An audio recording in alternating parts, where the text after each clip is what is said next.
तान में से एक भी पंजा बचना नहीं चाहिए भाइयों। अब देखिए, कांग्रेस पार्टी ने संविधान के साथ, बाबा साहब आंबेडकर के दिए हुए संविधान के साथ किस प्रकार से खिलवाड़ करने की कोशिश की। इस देश की में जब संविधान बना तब धर्म के आधार पर आरक्षण का घोर विरोध हुआ था, ताकि हमारे एससी, एसटी, ओबीसी समुदाय को सुरक्षा मिलती रहे। लेकिन उन्होंने, मनमोहन सिंह जी ने भाषण किया था और उस सभा में मैं मौजूद था मुख्यमंत्री के नाते, मुस्लिमों का देश के संसाधनों पर पहला हक है, ये मनमोहन जी का बयान है। और ये संयोग नहीं था और ये अकेला बयान नहीं था। कांग्रेस पार्टी की सोच हमेशा से तुष्टीकरण की रही है, वोट बैंक की राजनीति की रही है।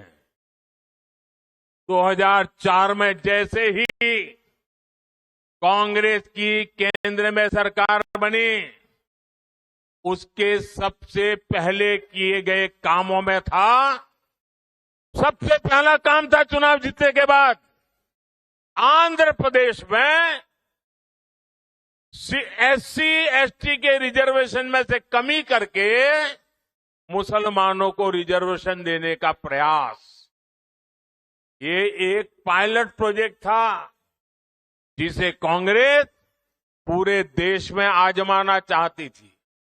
2004 से 2010 के बीच कांग्रेस ने 4 बार आंध्र प्रदेश में मुस्लिम रिजर्वेशन लागू करने की कोशिश की, लेकिन कानूनी अड़चनों की वजह से, सुप्रीम कोर्ट की जागरूकता के कारण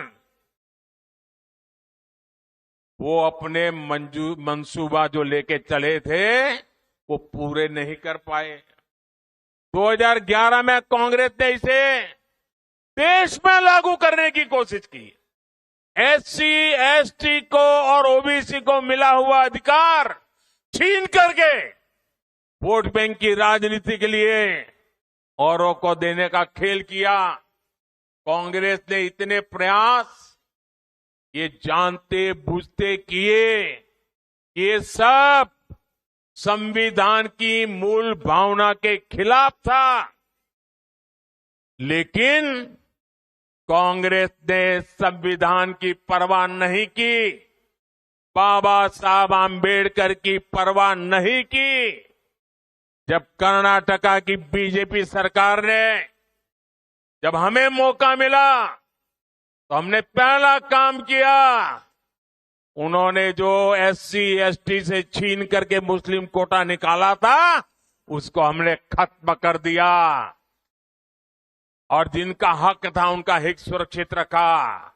तान में से एक भी पंजा बचना नहीं चाहिए भाइयों। अब देखिए, कांग्रेस पार्टी ने संविधान के साथ, बाबा साहब आंबेडकर के दिए हुए संविधान के साथ किस प्रकार से खिलवाड़ करने की कोशिश की। इस देश